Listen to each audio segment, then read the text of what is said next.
everybody. Can you hear me? Awesome. People in the back, can you hear me? Good? Okay, sweet. My name is Julie Howman, and I'm the president of College Republicans United. So thank you everybody for coming. I see a lot of familiar faces, and I see a lot of new faces, which is great. So I'm just going to give you a brief background, and then we're also going to have the founder of the club, Rick Thomas, also tell us about it. So Crew was founded about 3 years ago, correct? And we split from the College Republicans because of some drama that Rick will go into more detail about, because he was there. I was in high school, so yeah, sorry, Rick. But so basically, I don't know if you guys have been seeing on Facebook or social media, but definitely in Arizona, there has been a fight between constitutional conservatives and rhinos, and it has become such a problem that we don't even know what to do at this point. So it's gone a little out of hand. So other than that, Rick, you want to give your part? Sure thing. How's everyone doing? So some of you know me, I'm sure. I'm the snowman on Facebook, Rick Thomas, the infamous Rick Thomas, the one that got thrown out of the Trump rally, as I'm sure a couple of you have heard. So, as you know, we're becoming more of a purple state over time, correct? Does that mean that we have to start compromising the Constitution? No. In our opinion, if you want to recruit conservatives to our cause, you have to be consistent over time. So that means the First Amendment, freedom of speech, freedom of religion, freedom of assembly, right? We have to protect those rights. The Second Amendment, the Fifth, the Fourth, everything is important on the Bill of Rights. Now, some of us on the other side of the Republican Party think you have to compromise. Okay, they want to water it down. They think that, hey, we are a purple state, so we got to start going for the purple voters, the independent voters, because we have to maintain our power. Because it's better than the socialists on the far left, which has some credibility to, right? But over time, this shift in the Overton window is not beneficial to the country. Sooner or later, you are going to lose this country. Crickets. We are going to lose this country unless we start fighting and maintaining our civil liberties. So the founding of Crew is pretty controversial. A long time ago, we used to be big supporters of Kelly Ward. And the other side said, no, we have to support Martha McSally. Martha McSally needs to be unchallenged, and she needs to be anointed, and she needs to be the one to lead the party to victory. And Kelly Ward, unfortunately, was banned by the college Republicans from speaking at the college here. We didn't like that. We saw things with the bylaws where they weren't being enforced, where people were allowed to come in, vote in any election for executive board, whether they were a member or not, and there was a clear process of how you could become a member, and yet it wasn't being enforced. They had sorority members who were literal Democrats voting in those elections to make sure that their friends were being elected. We didn't like that. So we tried to work within the system, and we went to Donald Critchlow, who was the faculty advisor of the College Republicans, and he came to us and said, listen, you guys are doing a great job trying to fight within the system, but you're getting nowhere. Why don't you do this? Break off and form your own club. Maybe call it College Republicans United, because you're going to have people of all different flavors of conservatism all in one place. You're not going to endorse anyone, but you're going to be an open platform for speakers to come in, to give their piece, and to let all of you choose whether or not you like what you're hearing. Do you want to volunteer for this person, or you want to volunteer for this person over here? Not for me to tell you who to support. That's how these things should be ran. That's how the GOP should be run. Okay? We have a primary going on. I have my own opinion. I'm supporting one candidate over another. I'm not telling any of you, as the former leader of College Republicans United, on who to support. I'm just telling you, keep an open mind, decide what's important to you, and then vote for the best candidate that's going to protect the Constitution. That's not controversial in my opinion, but some people think that's terrible. It's not. Oh, Daniel McCarthy, sorry. So we've seen other clubs have similar issues. Turning Point, College Libertarians, Young Americans for Freedom, YAF, YAL. All of these clubs have similar problems. And really, what I'm talking about is a small microcosm of what's going on the national stage. We're seeing this in DC, we're seeing it in Phoenix, we're seeing it in the college campuses. Michelle Malkin opened her mouth and has said a couple things that people have found controversial. Who cares, guys? This is the free speech. This is what we're all about. Yep. So please, everyone, give a round of applause for Michelle Malkin. She's here to talk about the future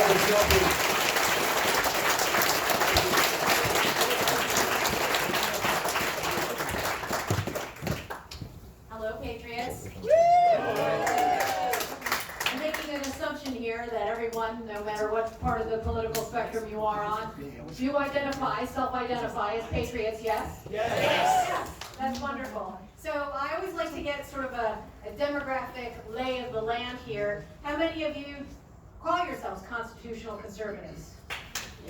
Awesome. How many of you are independents? Yes, free thinkers. I'm glad you're here. Appreciate that. And I see a lot of age diversity as well, which is awesome. And so I'm going to try to speak to every one of the generations that are in here.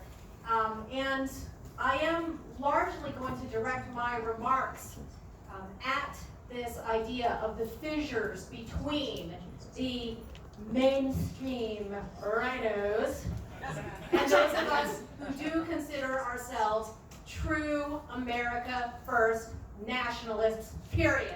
Unapologetic.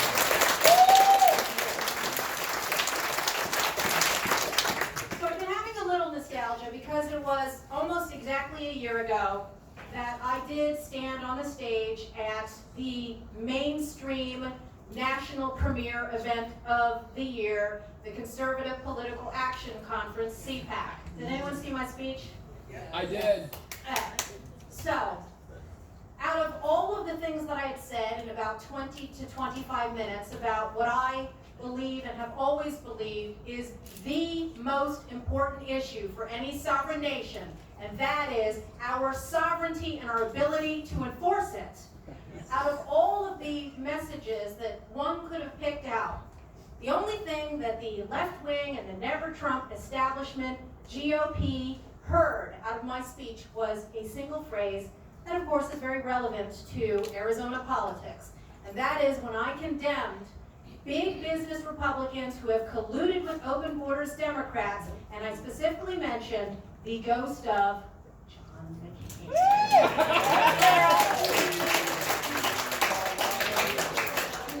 People went hysterical and nuts. I didn't realize what a trigger it really was going to end up being.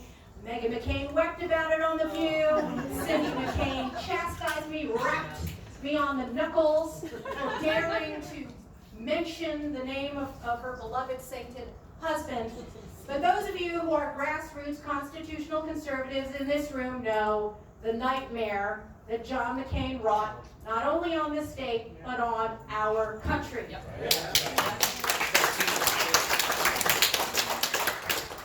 And I will talk about immigration, national sovereignty. As many of you longtime fans or readers of my work know, I've dedicated more than 25 plus years to talking about the importance of immigration enforcement, thank you, to educating people about the importance of thinking about this in more than just the soundbite, trite terms that you hear in the public square.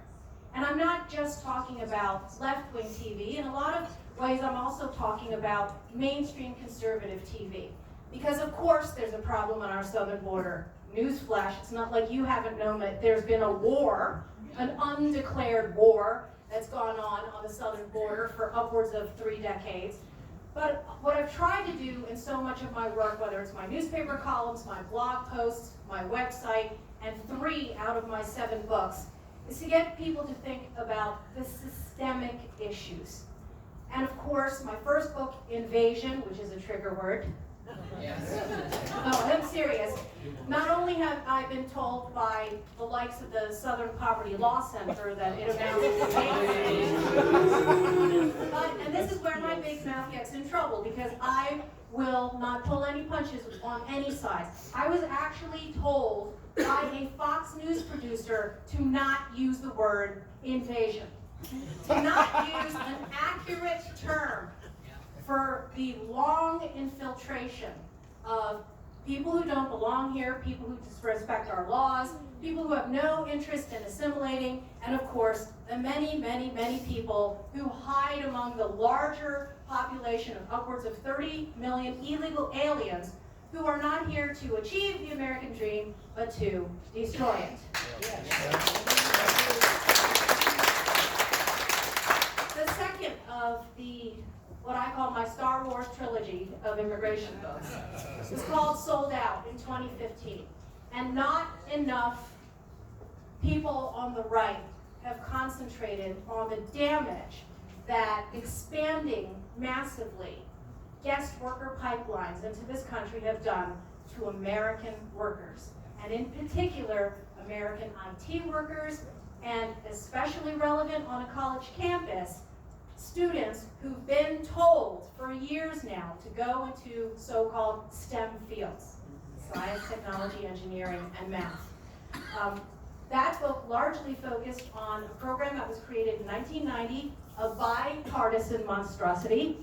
Bipartisanship is always revered, right, by the talking heads and the strategists and the navel gazers. But in so many ways, it's bipartisan legislative monstrosities that serve not only identity politics on the left, but big business and the U.S. Chamber of Commerce on the right, that are destroying the American dream. And the H-1B program, which was created in 1990, initially was meant to bring in a small number of highly skilled people from around the world to fill jobs that nobody else would do. Well, I addressed this along with several other ancillary programs that are being exploited by big business in Silicon Valley with my co-author, a man named John Miano, who was a software programmer, one of the first to be laid off. Of course, many of you have heard these notorious stories of American tech workers who were fired and then forced as a condition of their severance to train their inferior replacements. Yes. This was an outrage. It became public knowledge, even though it had been going on for upwards of 25 years. In 2015, when a small group of Disney IT workers who had just been rewarded for their work, these are the best and brightest, right? It had nothing to do with the quality of their performance. It was the fact that Disney did not want to pay them fair wages. So 100 of them were given their pink slips and told that they had to train their foreign replacements. And for the most part, most of the Republican candidates who were running for president at the time were in the hip pocket of many of the companies that were clamoring for busting the caps off of H-1B and other similar types of programs. Ted Cruz, for example, who had initially been someone that I had supported, wanted to triple the number of H-1Bs. And it wasn't until Donald Trump came along and brought Disney IT workers who had been fired on stage that finally somebody in the Republican Party was going against the grain, was pushing back against the swamp. And of course, Donald Trump also embraced another group of people who had been spurned by the Republican Party establishment, and that is angel families, angel moms and dads. And I cannot tell you that how important it was, how critical it was, this decision to embrace these forgotten men and women in my decision to, of course, back, support, and vote for Donald Trump for president.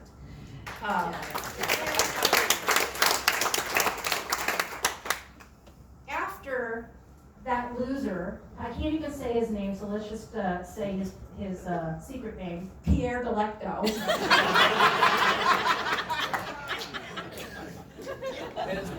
After he lost, there were these strategy sessions in the Beltway, the licking of wounds by the GOP elite.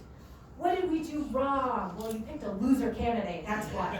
And you shoved him down our throats, and you made us, the base, do what we always are forced to do, hold our noses for liberal Republicans who throw us under the bus every single time. That's why we lost. But at their retreats, all the smarty pants consultants came up with the idea that instead of embracing America First, instead of embracing the grassroots who have been warning them about the dire consequences economic, financial, civic, cultural, national security, public safety, of an out-of-control immigration policy. No, no. The strategists and the consultants said, we need to soften our language. We need to back away from that. Yeah, that worked out really well for you, right? It worked out so well for you during the Bush-McCain years, didn't it? Right? I mean, and this is the frustration that I know so many of you who are grassroots, who reject this rhino mentality, have faced over and over and over again, right? It's like, well, just go along with the program. We'll eventually get around to doing what you want us to do that's going to get you the votes. And then it's like Charlie Brown and Lucy with the football, right? They're always stripping the football away. And I think that there's no better example of this, more vivid example of this, of course, than John McCain and his utter contempt for America First conservatives. Yep. You all, I'm sure, remember the phrase, that goddamn fence. It's Ash Wednesday. I'm going to Mass afterwards, but I'm sorry for cursing. But he said it. He said it, not me. Right? Yeah. Every single time, right before an election, he has this incredible conversion. All of a sudden, he's grassroots Tea Party, right? Remember when he wore a Tea Party costume, right? The Maverick, the Maverick.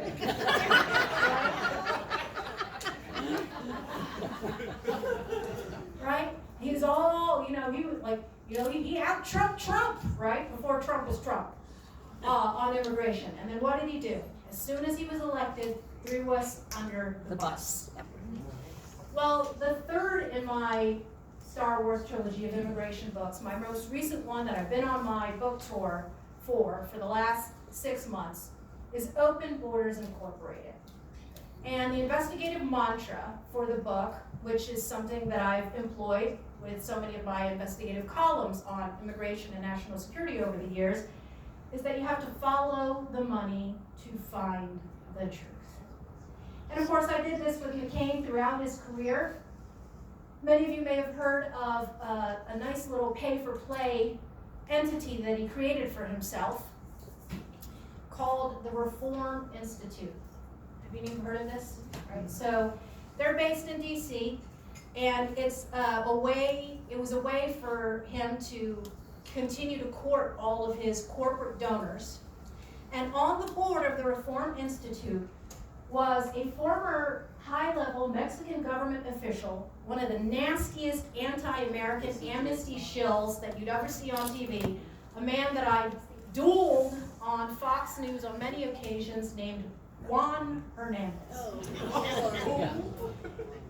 Again, is there a better illustration of the union between the anti-American far left and the big business Republican swamp? This is what we face, and I illuminate so many of these moneyed interests in Open Borders Incorporated that have colluded to create what I consider a global human smuggling racket through our southern border. There's no other name for it. These people are profiteers, they're racketeers, they are inducing poor people from around the world to do incredibly risky, dangerous, crazy things, pay coyotes to drag their children across the border, many of whom, these children, are being recycled with fake families. This is not President Trump's fault. It's been happening for years before him, and there are global forces behind this. Now, of course, when I came out with my book, the first thing that I was called was a conspiracy theorist. Well, sometimes conspiracies are true. I'm not a conspiracy theorist. This is not a theory. It's conspiracy truth, right? The easy part of it is to talk about George Soros, the left-wing billionaire philanthropist that you are all very, very, very familiar with. And of course, I fill a whole chapter on him because he is effectively the CEO of Open Borders Incorporated. But I come back again to this theme because they wouldn't be successful. The National Council of La Raza, Unidos, which is now called Unidos US, Move On, the National Lawyers Guild, all of the hundreds and hundreds and hundreds of satellite organizations that are either funded directly or indirectly by George Soros wouldn't be able to prevail if it weren't for Republicans like John McCain and all of his acolytes, and all the McCain lights, McCain Juniors and Juniorettes. There's McCain in a skirt here. Right? That's what I called Martha McSally. That's what she is. And of course, following in the same. Right?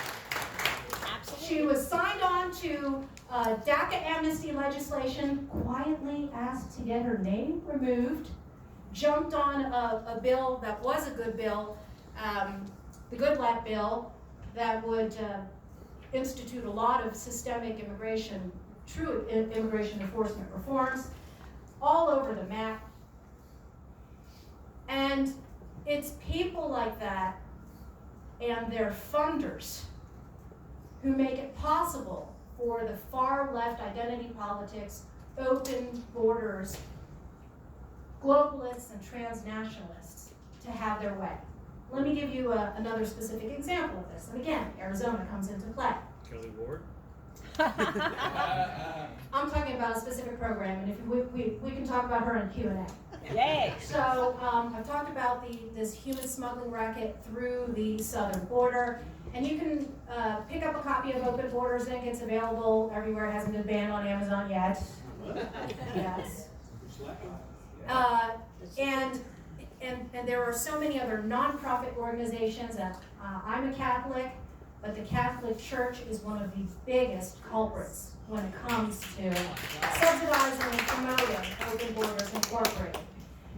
The U.S. Catholic Conference of Catholic Bishops not only for years has profited off of the refugee resettlement racket, but of course Pope Francis is this self-anointed global leader of the anti-Trump, anti-American resistance. These people cloak themselves in faith and compassion while they're collecting literally billions of dollars through this racket, trying to fill up their pews. It's a short-term strategy that is not paying off for them, but they don't care because they are also ideologically motivated. This schism that's going on the right between the grassroots and the establishment is also going on within the Catholic Church. I was in Detroit, Michigan recently and visited the headquarters of an incredible organization called Church Militant. And yes, it is good to be militant on these issues. And was interviewed by Michael Voorhees, who's been illuminating the corruption within the Catholic Church, not only on morality issues and financial corruption, but also the corruption that is driven by their open borders agenda. So, refugee resettlement.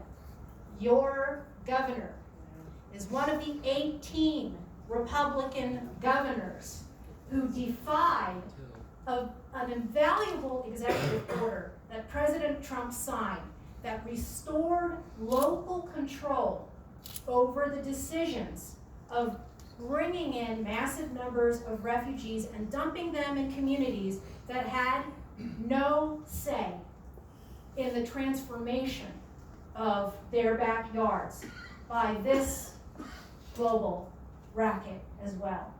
Because refugee resettlement is the project of the United Nations and George Soros to undermine American sovereignty and the sovereignty of every Western industrialized nation on the planet.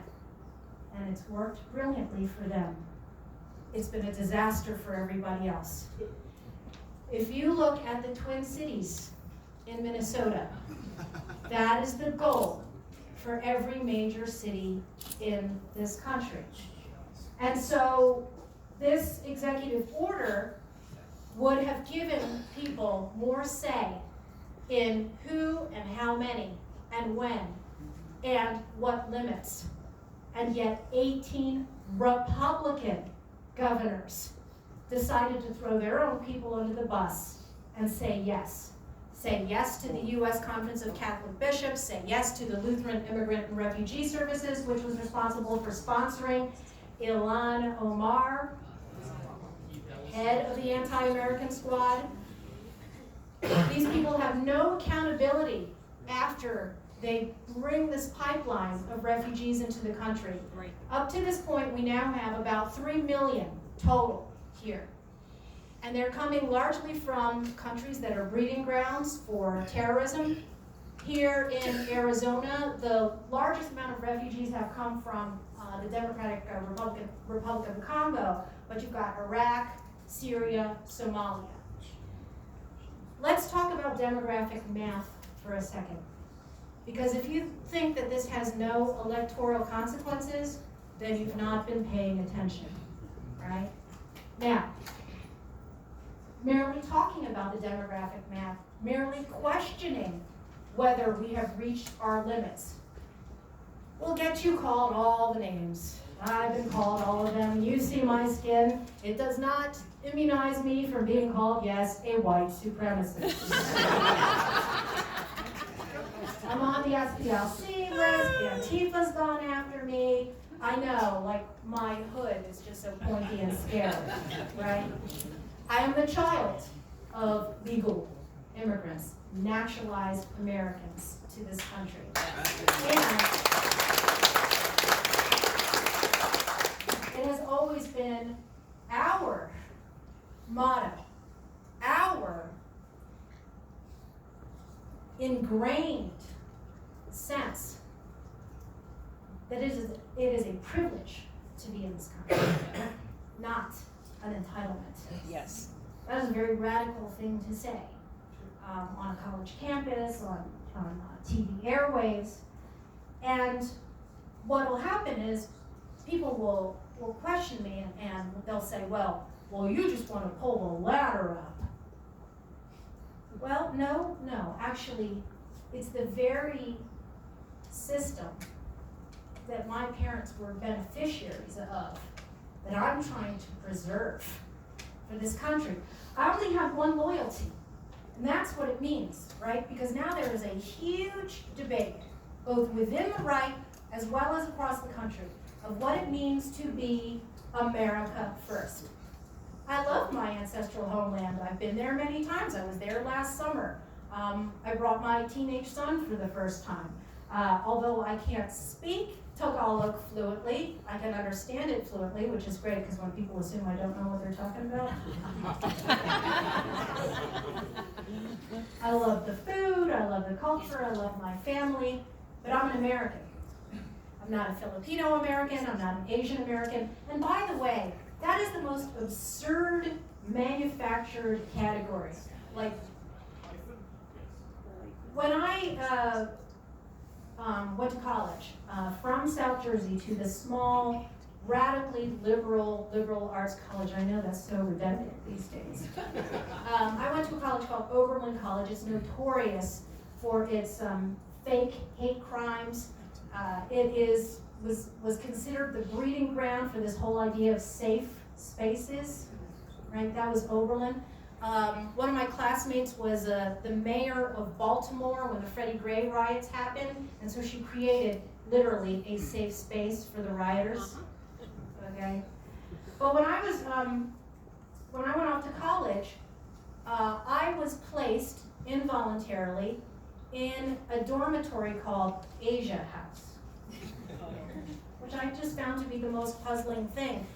The administrators just assumed that because of my eye color and my hair color and my shape of my eyes and my skin color, that I would have anything in common, having been raised as a Reagan Catholic conservative, from rural South Jersey, that I would have anything in common with some third or fourth generation far left crunchy granola Chinese American from San Francisco or LA. Isn't there another word for that? Yeah, racism. Right? And I mean, that was in the late 80s and early 1990s. And so I consider that kind of thinking to be not only a racial apartheid, but an ideological apartheid as well. Because when I became emboldened to come out of the closet as a conservative on a college campus, the triggering that happened, the ostracism, was so strange to me. Why is it that these cultural Marxists felt that they were entitled, they're so entitled to my brain, my thoughts, my vote? It was the most foreign thing that I'd ever experienced. And I know for a lot of you, it's your daily existence. Whether you're a college student or a high school student, or if you happen to be a person of color wearing a Trump shirt. Yes! Yes! And this gets to another huge battle that's going on across the country, and it happened here on your campus. And for me, in the course of my book tour over the last 6 months, it has escalated. Institutions, God bless you. And I won't make a corona joke because I know that's a hate crime here. Right? Institutions of higher learning in America are supposed to be safe spaces for dissenting thought, for ideas that discomfort, right? That discomfort. You're not supposed to send your kid off to college to have all of their views always reinforced, for them to feel like they should be coddled and never challenged. And yet that idea has been completely abandoned. And what I'm seeing, what alarms me the most, is that we not only have a cancel culture on the left, but we also have a cancel culture on the right. And as Rick alluded to, that cancel culture on the right has now tried to bring me down. I have paid my dues for more than 25 years in the conservative movement, not only as a journalist, a blogger, an entrepreneur who's created dozens of jobs, and who has tried. I've not always succeeded, but I have tried to stay true to my principles, even as I was operating in this larger milieu, swamp, of what is known as Conservatism, Inc., right? Conservatism, Inc., Conservatism Incorporated, it exists too. And what happened after my CPAC speech, and I recount this in Open Borders Incorporated, is after I gave this searing speech about the need for Republicans to stand up for nationalists who were true America First advocates, when I called out CPAC for banning young nationalists from even coming into the main stage ballroom to hear me speak, I go backstage, and the first person I encounter, and by the way, if you know anything about this whole pay for play thing, CPAC wasn't always like this. It used to be the premier grassroots gathering. I go back there, and the first thing that I hear from is a guy who hands me a card who's a lobbyist for increasing H-2B visas. But did you not hear anything I said? No, they didn't. And this is why I hate the Beltway, and this is why, I have a lot of criticisms of the refugee resettlement program. The one kind of refugee I endorse are Beltway refugees, and I am one of them. Yes, thank you. It's very healthy. 12 years now in Colorado. The air is fresh, clean, and thin. And I believe I have better perspective on what's going on with the political scene and what I consider, unfortunately, if you want to talk about black pill, end stage America. which I believe is where we are now, doesn't mean that we shouldn't fight. And I gave this message when I was at CPAC. You know, I'm an English major, and so I invoked Horatius at the bridge. And I felt that that was a good metaphor. Even if we are in end-stage America, we should fight for every last breath, every last second to try and preserve this country. That's what I do. And for doing so, and for defending a lot of young nationalists who have been ostracized, I was, well, shall I say excommunicated, canceled, disavowed by an organization that also sends out speakers to college campuses. I don't know if you've had anyone here from YAF, from Young America's Foundation. I'd been speaking, in fact, I did a book event for them in September at the Reagan Ranch, which is a beautiful place, just an incredibly inspirational shrine to Ronald Reagan. Have any of you been? I've been to the library.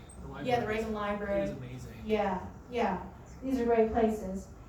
But backing young nationalists apparently is not something that conservatism is supposed to do. And what's interesting is that over the last 25 years, I had noticed that a lot of my peers, a lot of people that I considered friends in the business, didn't like talking about immigration enforcement. They were a lot like John McCain.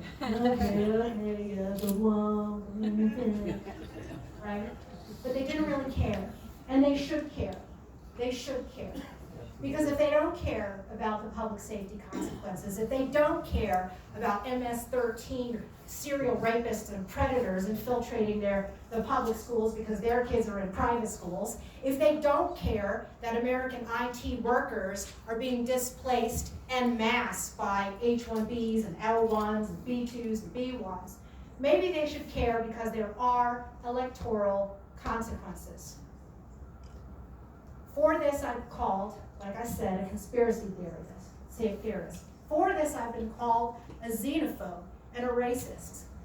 And what I want people to understand is, it's not merely enough, when you hear the talking points, for Republicans to say that they're against illegal immigration, but they're for legal immigration. What does that actually mean? How many? Where from? For what reason? And over the course of the trilogy of books that I've written, I've come to one very obvious conclusion. The entire system is overwhelmed. That was the point with invasion, right? We let these 19 terrorists through the front door. Many of them collaborated with people who had come through the southern border illegally.